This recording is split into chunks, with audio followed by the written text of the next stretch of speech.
Hai semua, apa kabar kalian yang masih semangat cari cuan dari rumah? Video kali ini aku akan menyampaikan langkah untuk memulai bisnis online.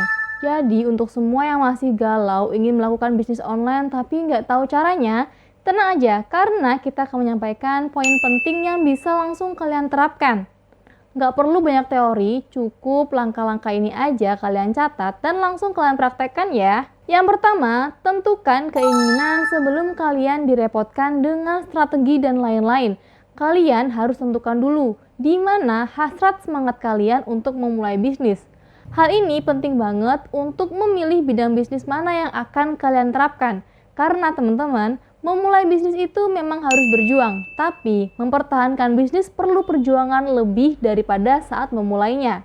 Sebagai contoh, meskipun kalian nggak bisa menjahit, nggak tahu jenis-jenis kain, tapi kalian tuh semangat dan punya kecintaan atau hasrat untuk membuka bisnis online pakaian. Atau mungkin yang kedua, kalian juga ingin membuka bisnis makanan meskipun nggak tahu caranya atau nggak bisa masak.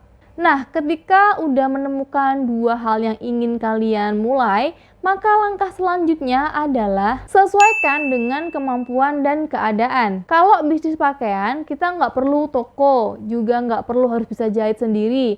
Karena teman-teman bisa menjadi reseller atau kita bisa minta tolong orang lain menjahit menjadi tim produksi kita.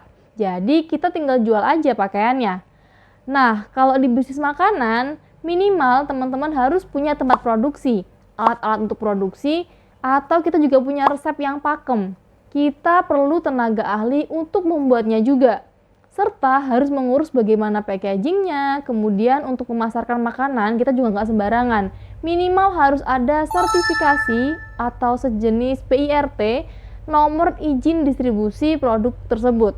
Nah, di tahap selanjutnya, kalian harus melihat pasar. Untuk produk online, kita bisa memasarkannya secara online juga melalui media sosial atau marketplace. Kalau pakaian, kita nggak memiliki masalah pada proses pengiriman. Tapi kalau kita menjual makanan, kita harus memperhatikan masa ketahanan makanan tersebut. Untuk membuat produk makanan bisa bertahan lama dan aman, kalian perlu strategi pengiriman yang lebih daripada pengiriman paket pakaian. Kalau 3 poin tadi sudah selesai, selanjutnya kita bikin strategi. Strateginya adalah kita mau jual di mana, kepada siapa, gimana packingnya. Kemudian kalian juga lebih spesifikasikan lagi nih, strateginya mau di harga berapa, dan lain-lain. Materi-materi inilah yang banyak ditemukan, tapi 3 poin di atas tadi lebih penting sebelum kalian terjun ke bagaimana prosedurnya. Oke, sekian dulu video dari aku kali ini. Semoga 4 poin tadi bisa membantu kalian yang masih galau agar bisa segera memutuskan mau memulai bisnis online apa. Semoga bermanfaat. Terima kasih sudah menyaksikan. Salam cuan dari rumah. Sampai jumpa di video selanjutnya.